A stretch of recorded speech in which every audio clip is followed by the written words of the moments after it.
রবিবার রাজধানী আগরতলা শহরের শান্তিনিকেতন ক্লাব সংলগ্ন কালী মন্দিরে হরিদ্বার শান্তিকুঞ্জ আশ্রমের সহযোগিতায় এবং কালী মন্দির পূজা কমিটির উদ্যোগে এক দিবসীয় যজ্ঞ অনুষ্ঠানের আয়োজন করা হয়। এই যজ্ঞ অনুষ্ঠানে স্থানীয় এলাকাবাসীরা মহামৃত্যুঞ্জয় মন্ত্র সহ যজ্ঞের বিভিন্ন মন্ত্র উচ্চারণের মধ্য দিয়ে আহুতি দেন। এদিনের এই যজ্ঞ অনুষ্ঠানে উপস্থিত ছিলেন আহুতি দেন 15 নম্বর ওয়ার্ডের কর্পোরেটর সীমা দেবনাথ। এই যজ্ঞ বিশ্বের শান্তির জন্য এবং এই যজ্ঞ যেন প্রতিটি মন্দিরে এবং ক্লাবে প্রত্যেক বাড়ি ঘরে করা হয় এবং তা যেন অভ্যাসে পরিণত হয় সকলের। এই যজ্ঞ অনুষ্ঠানের দিন মন্দিরে বাৎসরিক কালী পূজার আয়োজন করা হয়েছে। এই যজ্ঞ অনুষ্ঠান এবং বাৎসরিক কালী পূজাকে কেন্দ্র করে স্থানীয় এলাকাবাসীদের মধ্যে ব্যাপক উৎসাহ উদ্দীপনা দেখা গিয়েছে। এই যজ্ঞ অনুষ্ঠান এবং যজ্ঞের গুণাবলী সম্পর্কে কথা বলেন নীলিমা ঘোষ। একটা যজ্ঞ অনুষ্ঠান, যজ্ঞটা আমাদের কিরকম সেটাই বলছি। গত সেপ্টেম্বর মাসে আমরা যখন হরিদ্বারে যাই তখন আমাদের একটা নির্দেশ আসে যে ত্রিপুরাতে একটা রথ আসবে। সেই রথ নর্থ ইস্ট হয়ে আমাদের ত্রিপুরাতে এলো। 15 দিন আমরা দীপযজ্ঞ এবং হোমযজ্ঞ মিলিয়ে আমরা ধর্মনগর, কৈলাসহর, কমলপুর, কল্যাণপুর, মাতারবাড়ি এবং মেহেরকালী বাড়ি প্রত্যেক মন্দিরে মন্দিরে আমরা এই দীপযজ্ঞটা করি। তখন সবাই ছিল।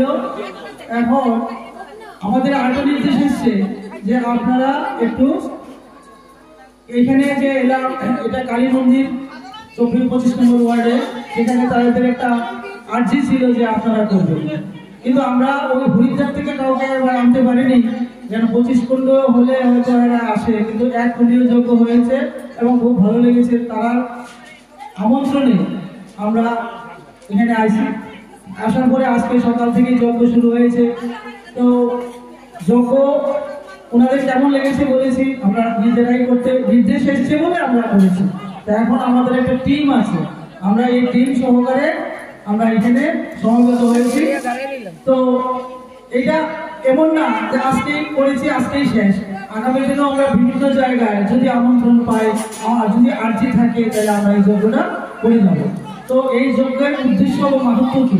এই গায়ত্রী মন্ত্রের আমরা একটা পরিবার, এই পরিবারের উদ্দেশ্য এবং গায়ত্রী যজ্ঞের উদ্দেশ্য এবং মাহাত্ম্য হচ্ছে এইটাই যে আমরা কি করেছি। আমাদের এখন বর্তমান সময়ে আমাদের ভারতীয় কৃষ্টি সংস্কৃতি আমরা ভুলে গেছি।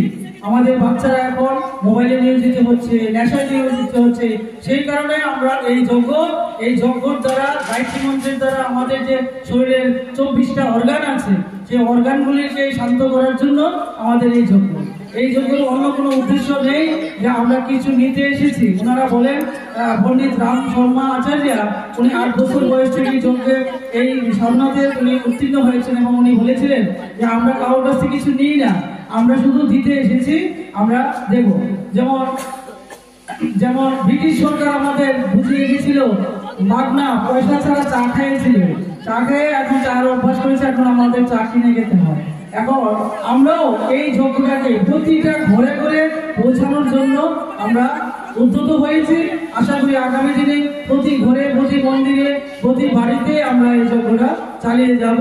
এই আশা আকাঙ্ক্ষা রেখে আমরা এখানে আজকে যজ্ঞ সমাপ্তি করেছি। এটা স্থান ছিল আমার 25 নম্বর ওয়ার্ড কালী মন্দির, সেখানে আমরা